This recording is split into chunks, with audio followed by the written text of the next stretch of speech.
انتہائی خطرناک تھا۔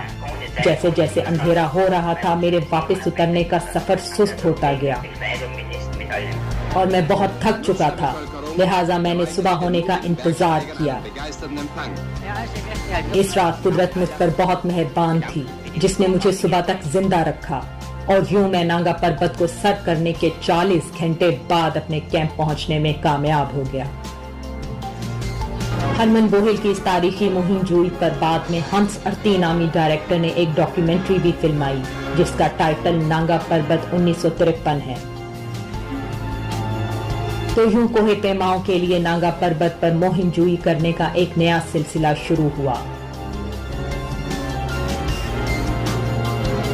9 سال بعد 1962 میں جرمن کوہ پیما